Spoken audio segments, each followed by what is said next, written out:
Só pode dizer que você tem certeza porque você está acreditando nessa verdade aqui, você está agarrando ela, você está se firmando nela. Você não tem se firmado em Deus por situações para Deus transformar? Você vai ver cada uma delas sendo transformadas. De um modo geral, se perguntarmos para a igreja do Senhor Jesus, quantos acreditam que Jesus cura? Bum. A outra pergunta é que é importante, mas quantos têm experimentado na prática serem curados? Porque essa é a primeira maneira que Deus quer que eu e você, nós aprendamos a receber dele, exercendo a nossa crença. Ele não vai trazer na tua mão, ele quer que você acredite nele, então tome posse daquilo que é teu. Porque o meu corpo está sentindo dor, eu declaro que eu já fui curado, isso não é uma contradição, isso é declarar uma verdade sobre a realidade natural. A visão de Deus e a palavra dele é o seguinte: não seja incrédulo, mas...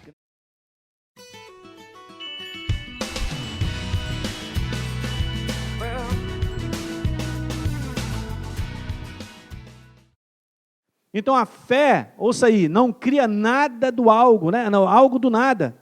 Ela traz o que? A existência, a realidade invisível, que é a verdade. Então veja, fé, Hebreus 11 dá lição para a gente, verso 1. Ora, a fé é a certeza, não é dúvida, não é quem sabe, fé é certeza. Você só pode dizer que você tem certeza porque você está usando a tua visão do Espírito. Aleluia. Você só pode dizer que você tem certeza porque você está acreditando nessa verdade aqui, você está agarrando ela, está se firmando nela. Mas é certeza das coisas, o quê? Que se esperam. Que não aconteceram ainda, mas acontecerão. Você não tem se firmado em Deus por situações para Deus transformar? Você vai ver cada uma delas sendo transformadas. Quantas você já viu no passado que você fez a mesma coisa? Você se firmou em Deus, em cima de verdades, e Deus mudou. Trouxe um milagre. A porta se abriu. Se tornou realidade. Gente? Nosso exemplo da nossa igreja é uma delas aqui, né? Isso aqui se tornou realidade, aleluia. Mas estava no nosso coração, e a gente sabia que Deus ia fazer. Não abrimos mão, independente das situações, da dificuldade, tudo que a gente precisa para construir ou fazer. Está pegando isso aí? E veja, é a convicção. Você tem que estar convicto daquilo que te pertence, é teu direito. Essa é a maneira da igreja caminhar. Se a igreja caminha embaixo da convicção do que tem, ela abre as portas, ela vence as muralhas, as barreiras caem e você continua progredindo. Aleluia. Convicção, a convicção de fatos que se não veem, eu gosto de colocar assim, ainda. Ainda. Então, você que tem convicção, você tem certeza, Senhor, mexe na minha casa, transforma aquela turma, porque vão te servir. Então não abra mão, porque você verá isso. Não é isso? Os testemunhos estão aí para mostrar que é uma verdade. Então é justamente, gente, a visão, né? Essa é a frase. A fé enxerga, ouça bem, a fé enxerga a realidade o quê? De Deus. Repita isso comigo, a fé enxerga a realidade de Deus. Ela não se mistura. A minha crença não pode ser misturada. Eu não posso olhar para a realidade de Deus e olhar, ainda está lá. Aí eu olho para Deus, não melhorou.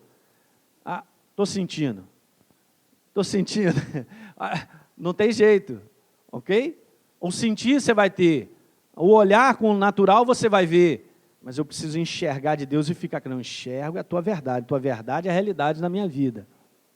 Amém, queridos? Então é isso. É justamente a visão da fé sobre as realidades invisíveis que faz com que elas se manifestem. Então veja só que interessante eu dar esse exemplo. Se eu não tenho a visão de que tenho saúde porque Deus me deu, não vivo com saúde. Essa é verdade. Se eu não tenho, vou repetir, se eu não tenho a visão de que tenho saúde porque Deus me deu, eu não vivo com saúde. Se não tenho a visão que já fui curado na cruz, não sou curado. Por que muitos da igreja, eu estava comentando isso na escola bíblica, eu sempre comento isso todo ano. Se de um modo geral, se perguntarmos para a igreja do Senhor Jesus, quantos acreditam que Jesus cura? Bum. A outra pergunta é que é importante, mas quantos têm experimentado na prática serem curados? Já diminui. Então, uma coisa é dizer que acredita, perdão, a outra é experimentar a cura. Tá certo, gente? Dizer que acredita é fácil. Mas só se você pega, como eu disse na escola bíblica agora essa semana que passou, se você pega os evangelhos e pede a alguém que não seja do corpo de Cristo, ou que não tenha a visão de Deus, não seja nova criatura, e pede para ler, olha, lê os evangelhos, eu vou fazer uma pergunta para você. Aí depois que a pessoa lê os 4 evangelhos, você pergunta, olha, você acredita que Jesus cura? Ele vai dizer que sim, porque ele viu Jesus curando. Ele faz uma leitura, é fácil a gente pegar isso. A questão, gente, é a gente receber. É alguma coisa aí que está sendo perdida, por causa de barreiras e bloqueios, que as pessoas não estão sabendo lidar com esse posicionamento. Eu tenho que me agarrar à certeza, a mesmo vendo outras coisas. Alguém está compreendendo isso aí? Está todo mundo com um olhão desse tamanho? Calma aí, o pastor não está maluco não. Já fui curado várias vezes, aleluia. Mas é assim mesmo. E o inferno volta e meia vem perturbar a gente, mas a gente manda ele para outro endereço. É assim mesmo. Então, se eu não tenho a visão que já fui curado na cruz, eu não sou. E aí a maioria da pessoa ainda fica assim, quem sabe, Jesus cura. Mas Jesus me cura. Não, eu sei que... eu sei. Jesus pode. Mas aí eu não recebo aquilo que eu preciso. E muitas vezes a pessoa fica esperando, eu sei, Deus vai me curar. Não faça essa frase, Deus vai me curar. Essa frase mostra o que eu não tenho entendimento de verdades. Cruz do Calvário é assunto resolvido. Ele não vai te curar, ele já te deu um presente, você vai ter que pegar esse presente. Bendito o Senhor, Deus e Pai, nosso Senhor Jesus Cristo, que nos tem abençoado com toda sorte de bênçãos espirituais, está em Efésios 1:3. Eu quero te dizer que Deus já fez, eu vou lá e pego. É assim mesmo. Por que Deus está nos ensinando isso? E nessa manhã eu tenho falado bastante sobre isso, porque essa é a primeira maneira que Deus quer que eu e você, nós aprendamos a receber dEle, exercendo a nossa crença. Deus espera que eu e você exerçamos crença. Ele não vai trazer na tua mão, Ele quer que você acredite nele, então tome posse daquilo que é teu. Diga aleluia. É importante isso, gente. Não pense que, deixa eu explicar aqui nessa manhã, isso é bom, porque a gente vai batendo algumas coisas aí.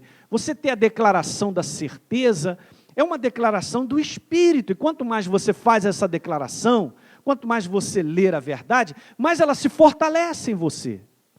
Você não tem um sentimento para dar essa declaração, pelo contrário, às vezes, em relação a uma enfermidade, você sente um bocado de dor, o negócio lá está todo quebrado, e você está vendo o exame, entende o que eu estou dizendo? Mas isso não são contradições, porque o meu corpo está sentindo dor, eu declaro que eu já fui curado, isso não é uma contradição, isso é declarar uma verdade sobre a realidade natural, que não vai vencer. Ok, Jesus já me deu saúde, alguém está entendendo o que eu estou dizendo? Às vezes a pessoa espera para declarar, eu tenho saúde, o exame está normal, não estou sentindo dor, tenho saúde. Essa é uma boa pergunta. Eu tenho saúde porque os exames mostram que eu tenho saúde? Ou eu tenho saúde porque Jesus já levou sobre si as minhas enfermidades? Boa pergunta. Muito boa. Boa para mim e boa para você. Veja como é que isso mexe na nossa crença. Está dando para entender, igreja? Aleluia. Então veja, a fé enxerga a realidade de Deus. Veja, não tem exemplo mais lindo do que esse. Vá comigo a 2 Reis, capítulo 6. Aleluia. Não tem exemplo mais tremendo do que esse.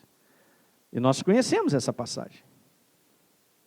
Se você não conhece, nessa manhã você vai ouvir. Veja que coisa interessante, 2 Reis capítulo 6. Está falando sobre o profeta Eliseu, porque o rei da Síria queria prendê-lo. E mandou até o local onde ele estava, juntamente com o seu servo, mandou tropas para prender ao profeta Eliseu. E agora eu quero ler então para você ver a declaração do servo de Eliseu, quando ele levanta e ele acorda e ele enxerga algo. Olhem para cá, ele enxerga. Ih, estou quebrado. Olha o exame. Ih, tá brabo, como diz o outro, está brabo. Veja verso 15. Tendo se levantado muito cedo o moço do homem de Deus e saído, eis que tropas, cavalos e carros haviam cercado a cidade. Isso é para pegar um homem só. Não foi 2 polícias, né? Dois policiais. Atenção aí, está preso, hein? Um exército cercou a cidade. Então o seu moço, veja o que ele me disse. Ah, meu senhor, o que nós vamos fazer? Veja o que acontece no verso 16. Ele respondeu, não temas. Mas já começa diferente, né? Não temas. Olha a resposta que está aí. Porque mais são os que estão conosco do que os que estão com eles. Não, só um maluco pode dizer isso. Esse cara é maluco. Então mostra para mim, porque eu não estou vendo. A declaração de Eliseu é essa declaração que se encaixa perfeitamente naquilo que nós lemos em Moisés. Olhem para cá, que não vai mudar na nossa vida. Se eu não tiver a certeza para fazer esse tipo de declaração, se eu não tiver essa visão para saber que Deus está comigo, de que Ele me deu saúde, eu não posso vencer. Ele deu a declaração perfeita. Eliseu não fez uma declaração porque enxergou naturalmente. Eliseu deu a declaração da realidade do mundo do Espírito, porque Deus estava com ele. Ele era um profeta de Deus, ele tinha uma missão, ele tinha algo a fazer para Deus. Então ele sabia que Deus iria livrá-lo, diga aleluia. Assim como se você tiver a posição correta a respeito de saúde, Deus te dará saúde e te manterá com saúde, diga aleluia.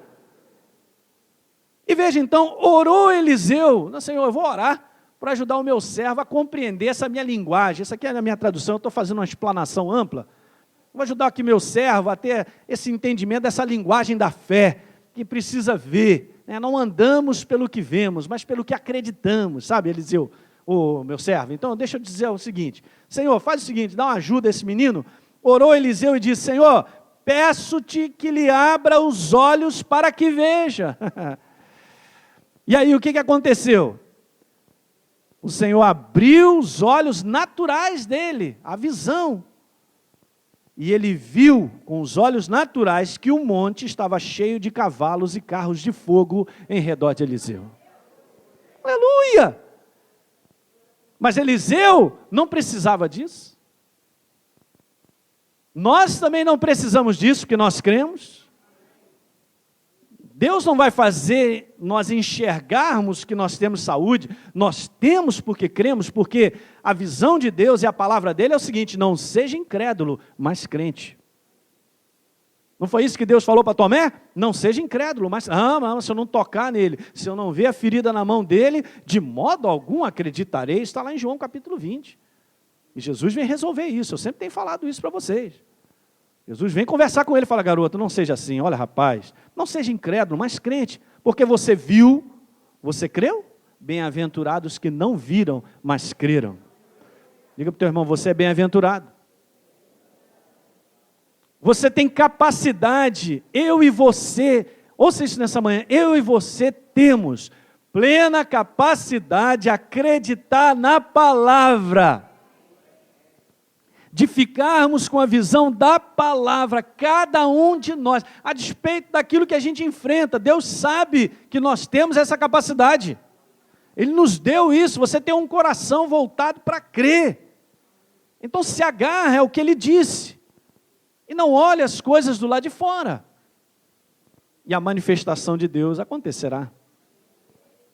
E o profeta foi livre. Eu creio que o servo dele aprendeu uma lição tremenda. Gente, isso aqui é lição de fé, sobre crença, sobre visão. Ele já declarou assim, fica tranquilo, mais são os que estão conosco do que estão com eles. Alguém já viu essa frase em algum outro lugar aqui da Bíblia? Já, pastor? Gênesis capítulo... Estou quase lá, está aqui na pontinha, pastor, está na pontinha. Vai lá, 1 João capítulo 4. Está na pontinha, quase saiu, aleluia. Agora vai sair. Desentope, Senhor, aleluia. 1 João 4, verso 4, na metade do verso, João dá essa declaração: maior é aquele que está em vós do que aquele que está neste mundo. Veja que coisa tremenda. Está escrito isso ou não? Maior, muito maior, é aquele que está em você do que aquele que está no mundo, o seu inimigo. Você acredita nisso? Você tem que ter a visão disso. Porque se você tiver a visão, você vai partir para cima do inimigo e esse inimigo ele vai pular fora. Se você tem essa visão, você parte com a verdade de saúde para cima da tua doença e a doença vai ter que procurar outro corpo. Aleluia. Vai ter que procurar outro lugar. O teu não, porque você é templo do Espírito Santo de Deus que habita em você.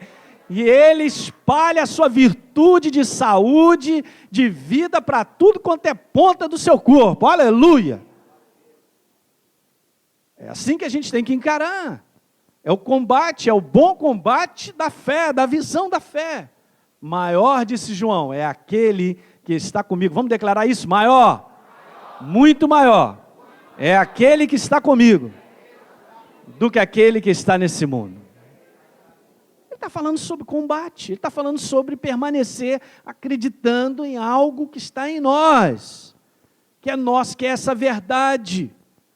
Acima de qualquer coisa que eu tenha na minha frente. Amém, queridos? Então a fé, vamos lá, enxerga com clareza a cruz, onde as enfermidades e o pecado já foram cancelados. A natureza pecadora já foi quebrada na cruz do Calvário. Você é nova criatura porque algo já foi feito. Por que eu sou nova criatura? Porque a antiga natureza nossa já foi aniquilada na cruz do Calvário. Diga aleluia. E só pela nossa natureza mudar, o significado disso, gente, é que nós não pertencemos mais às trevas, não estamos mais debaixo do domínio do inimigo. Então, se eu não estou debaixo do domínio do inimigo, ele não pode me oprimir com doença. Mas é na sua autoridade, é na sua certeza que você vai enfrentar. E você vai permanecer com saúde, Deus vai te restaurar a saúde, vai te abençoar. Diga aleluia.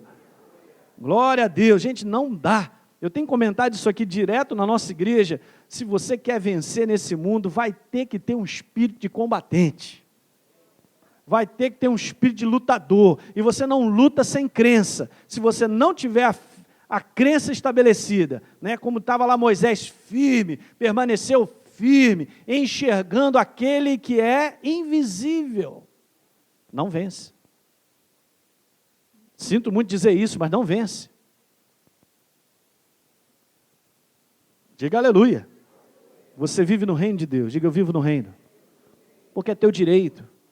Você foi transportado para o reino do Filho do seu amor. Fomos libertos.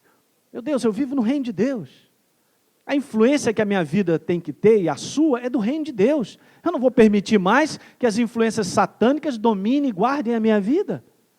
Quebrando a minha casa, quebrando a minha saúde, ou qualquer outra situação. Alguém está compreendendo isso aí?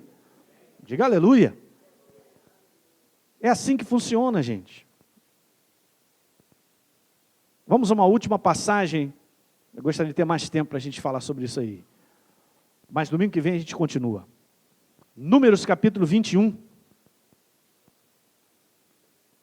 Vou dar um exemplo da cruz do Calvário, daquilo que no Velho Testamento muitas vezes acontecia para simbolizar a cruz de Cristo, a obra redentora da cruz de Cristo. E aqui está uma simbologia perfeita.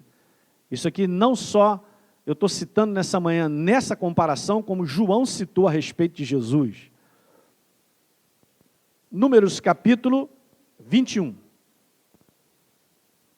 E diz lá assim, no verso número 4, então partiram do Monte Or, pelo caminho do Mar Vermelho, a rodear a terra de Edom. Porém o povo se tornou impaciente no caminho. Não é o nosso caso, diga aleluia. Impaciência é obra da carne, né, gente? Sabe como é que é, né? Bom, vamos seguir adiante. E falou contra Deus, contra Moisés, no seu ungido.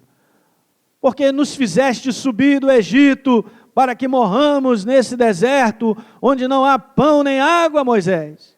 E a nossa alma tem fastio desse pão vil. Meu Deus do céu, tinha que apanhar muito, mas tudo bem. Então o Senhor mandou entre o povo, o que é isso, gente? Serpentes, o quê? Que mordiam o povo. E morreram muitos do povo de Israel. Veio o povo a Moisés e disse, havemos pecado, porque temos falado contra o Senhor e contra ti. Ora ao Senhor que tire de nós as serpentes. Veja, então Moisés orou pelo povo. Disse o Senhor a Moisés, faz uma serpente abrasadora, põe-na sobre uma haste, e será, agora grifa esse pedaço aí na tua Bíblia, e será que todo mordido que a mirar, viverá. Quando você entende esse verbo mirar? Quando já foram criança e brincaram de espingardinha de chumbinho, ou pelo menos estilingue, aquela... Não, ninguém nunca brincou assim. Quem é do interior aí tinha esses dois, eu tinha. Eu adorava mirar nas aranhas caranguejeiras, e na casa do meu pai tinha vontade. Que beleza, quando você via aquele bichão desse tamanho, alô, bom dia.